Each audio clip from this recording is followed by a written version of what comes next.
Oke geng, kali ini kita mau ngubah si bullet and numbering ini menjadi beberapa tipe infografis. Di sini akan menjelaskan 3 tipe infografis. Yang pertama yaitu tentang susunan organisasi, yang kedua yaitu tentang kronologi atau timeline, ketiga yaitu model list. Yang pertama yaitu kalau misalkan judulnya dipisahkan dengan si listnya. Yang kedua kalau misalkan si judulnya ini gabung dengan si list-listnya itu sendiri. Oke, sudah siap? Kita main saja. Kita mulai, kita mau bahas dulu tentang bullet and numbering karena ini menjadi acuan utama kalau kita bikin infografis, terutama menggunakan menu Smart Art. Oke, yang pertama adalah kita pahami dulu nih peran antara tab dan shift tab. Gampangannya tuh gini deh, kayak silsilah keluarga gitu ya. Biar dia itu turunannya jelas, siapa sih orang tuanya, siapa anaknya, kita pakai tab. Tapi kalau untuk ngebalikin lagi, tekan shift kemudian tekan tab ya, dia akan balik lagi seperti ini. Cara lain kalian bisa pakai ini juga ya, buat naik turunin levelnya. Sebenarnya dia itu anaknya, orang tuanya siapa, kayak gitu ya. Nah kemudian Pak D itu kan dia itu anaknya Eyang, kita pakai tab turunnya seperti ini. Nah si sepupu anggaplah dia itu anaknya Pak D dan Bude, kita pakai tab. Ini ya, orang tuanya ini anaknya. Nah bapak ibu itu satu level dengan Pak D, maka pakai tab seperti ini. Nah ini pun sama, anak 1 2 3 itu loh anak dari bapak dan ibu, Pak Lik satu level sama bapak karena kayak saudaraan gitu ya. Nah kalau sepupu yang XYZ ini asumsikan dia itu anak dari Pak Lik atau Bu Lik atau bibi dan paman ya, seperti itu. Jadi seperti ini. Kalau kalian sudah memahami tentang ini buyut, ada Eyang dan level-levelnya, mana yang harusnya satu level, mana yang harusnya berbeda level, ini akan memudahin kalian ketika bikin Smart Art. Contohnya seperti ini. Pilih di sini menunya Convert to Smart Art Graphic. Kita pilih, kemudian kita pilih yang model Smart Art Graphic aja ini ya, biar lebih kelihatan nih silsilahnya. Misal saya pakai hierarki, kemudian saya pilih yang ini. Saya pilih OK. Dan sudah jadi bahwa buyut, kemudian buyut itu punya anak Eyang kita. Kemudian si Eyang itu punya anak Pak D atau Bude, bapak dan ibu kita. Kemudian Pak Li atau Bulek atau bibi dan paman. Dan kemudian ini anak-anaknya.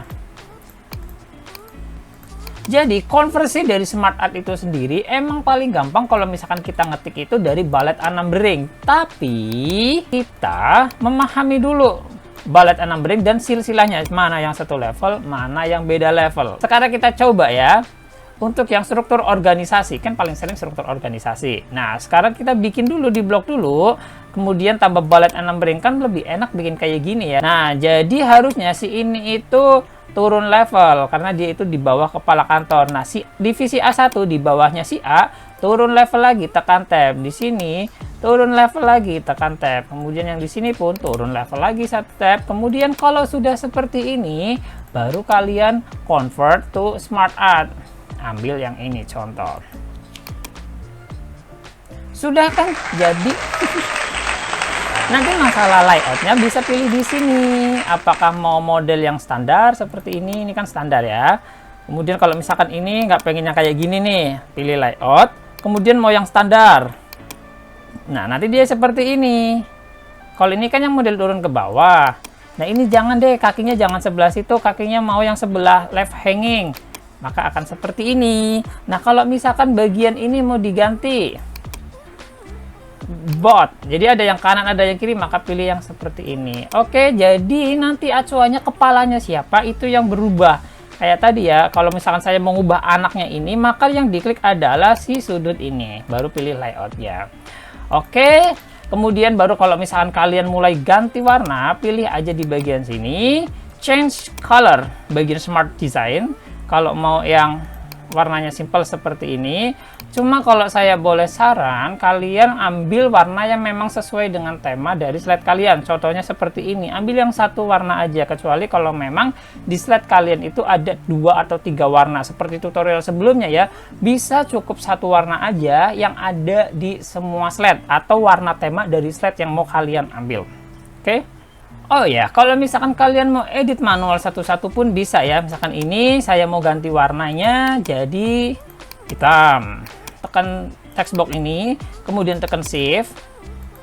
Nah, ini misalkan mau saya ganti warnanya jadi biru semuanya. Kemudian yang bagian ini, si anak-anaknya ini, misal mau diganti warnanya jadi warna yang lain. Jadi klik satu-satu gini. Ini kalau mau ngedit manual ya, kalau misalkan kalian nggak pengen ngambil warna yang memang tersedia di sini. Oke, termasuk pun ini kalau mau ganti hurufnya pun bisa, langsung aja diblok dulu seperti ini. Nanti misalkan saya pilih Arial yang simple-simple aja, kemudian kita pilih warnanya jadi hitam, dan kita mau besarin kecilin pun masih bisa. Termasuk garisnya ya, warna garisnya pun mau seperti apa kalian bisa atur-atur sendiri. Oke geng, seperti yang kita lihat di sebelah kiri ini ada panel khusus, kalian pun bisa ngetiknya dari sini. Seperti sama ya, jadi ini kalau misalkan si bapaknya, kemudian anaknya ini, cucunya, dan yang lain-lainnya, kalian bisa ngetik dari sini. Kalau mau nambah pun sama aja, misalkan di sini saya mau nambah kepala divisi, ketik aja divisi C4. Kemudian kalau misalkan ada bagian atau kepala bagian yang baru, ya udah enter. Karena kita mau naikin level, tekan shift dan tab. Oke, dia sudah bergeser ya, sudah bergeser. Misalkan kepala bagian D, bagian seperti ini. Tapi mau nggak mau resikonya kita ngewarnain ulang ya, karena kan kita tadi masih acuannya nambah dari sini. Sekarang bentuk yang kedua, kalau misalkan kalian mau bikin timeline seperti kayak kronologi atau cerita-cerita alur yang pakai jadi kayak sesi-sesi ya, sesi 1, sesi 2 dan seterusnya, kita bisa bikin bullet and numberingnya dulu. Misalkan ini ada tentang kronologi datangnya Portugis ke Malaka seperti tadi, ini ada bapak, ini anak, kemudian ini ada bapak, ini anaknya kayak cerita pendukungnya, ini bapaknya, ini anaknya, convert to smart art. Kemudian saya di sini udah ada ya, ini untuk timeline, ini pun juga untuk timeline. Tapi kalau misalkan kalian mau cari yang lain, pilih more smart art graphics di bagian proses. Nah, di sini ada pilihan yang lain ya. Jadi kayak misalkan bentuknya yang kayak gini, memanjang, atau yang seperti ini. Misalkan saya pilih yang seperti ini, kayaknya menarik ya. Oke, seperti ini dia geng hasilnya. Jadi kalian nggak perlu bikin satu-satu. Kalau hurufnya kekecilan ya udah, kalau mau gedein semuanya klik di sini, kemudian masuk ke home, kalian gedein aja. Seperti ini. Simple ya, jadi kalian bisa bikin dari bullet and numbering daripada kalau misalkan bikin ngetiknya di sini, kayaknya bisa sih, cuma jarang saya pakai cara itu. Nah, misalkan nanti kalau warnanya mau diganti, ya udah kita blok aja di sini, diklik, kemudian pilih misalkan warnanya ini, atau misalkan warnanya adalah orange. Kemudian untuk yang kotak-kotak kayak gini, diklik aja pakai shift, kemudian dipilih satu-satu. Misalkan saya ganti warnanya ini, kronologi, ini judulnya ya. Dan kalau misalkan yang bagian gede-gede ini kan si kepala-kepalanya ya. Misalkan seperti ini, saya blok, tapi saya sambil menahan kontrol ya, jadi bisa select walaupun beda text box. Nah, fungsi kontrol untuk seperti ini beda text box, tapi saya bisa select sebagian-sebagian. Misalkan saya mau ganti yang ini, misalkan warnanya itu biru, biar sesuai dengan warna si buletan. Kemudian saya tambahkan dengan efek bold. Hurufnya yang bagian kepala saya bold. Misal seperti ini, gengs. Bagian ini saya perbesar biar nggak terlalu menjorok ke bawah. Oke, seperti ini dia geng, caranya simple banget ya. Bikin dulu bullet and numberingnya, baru kalian pilih bentuk timeline yang kalian inginkan. Sekarang kita masuk yang ketiga. Kalau misalkan kalian punya beberapa list seperti ini, ada beberapa saran. Ini adalah bapaknya atau ibunya, nah ini anak-anaknya. Sekarang kita pilihnya yang mana nih yang tepat. Kita pilih dulu convert to smart art graphic. Nah, sekarang bisa dilihat bagian sini. Kalau dari sini kelihatan bahwa ini bapaknya, ini anak-anaknya. Kalau yang ini kita nggak bisa, yang keluar adalah satu karena ini tuh satu level. Kita lihat lebih jauh lagi di smart art graphic. Oke, sekarang kita lihat dulu nih bentuk dasar dari smart art graphic yang mau kita pilih. Kalau seperti ini kita lihat bahwa di sini itu satu level, geng. nggak ada orang tuanya, tapi diatur derajat. Oke, kalau yang ini kita bisa kira-kira bahwa ini orang tuanya. Jadi si reason ini akan nongol di sini, nanti si anak-anaknya itu nongol di kanan kirinya, gengs. But perhatiin bahwa jumlah ini hanya ada 4. Kalau ada 5, dia akan hilang. Kita coba pilih ini ya. Lihat, geng, yang keluar 4, dan kalau misalkan kita lihat di list di sini, yang sisanya itu silang-silang dan dia nggak mau nongol. Itu impact-nya. Oke, kita back lagi, kita undo. Oke, contoh lagi, misalkan seperti ini, kita bisa mengira-ngira bahwa ini itu induknya, ini anak-anaknya, tapi anak-anaknya maksimal ada 6. Kalau yang seperti ini induknya, tapi ini anak-anaknya. But saya yakin ini bisa lebih dari 4. Kita coba aja. Lihat, ini bisa. Berbeda dengan yang tadi ya, karena segi 6 itu cenderung dia itu saklek. Bentuknya itu 6, maka sebelah kanan bagian yang bisa melingkari hanya ada 6. Oke, kalau misalkan kalian mau ganti formatnya, bisa pilih juga di sini di Smart Art Design. Kemudian bagian ini kalian bisa pilih ulang bentuk Smart Art-nya. Misalkan saya ganti yang seperti ini, atau ganti yang seperti ini, tanda panah, atau yang seperti ini. Tapi kalau yang ini saya yakin nggak bisa, karena dia itu udah di define hanya ada 4, kemudian ini ada orang tuanya ya, langsung orang tuanya aja.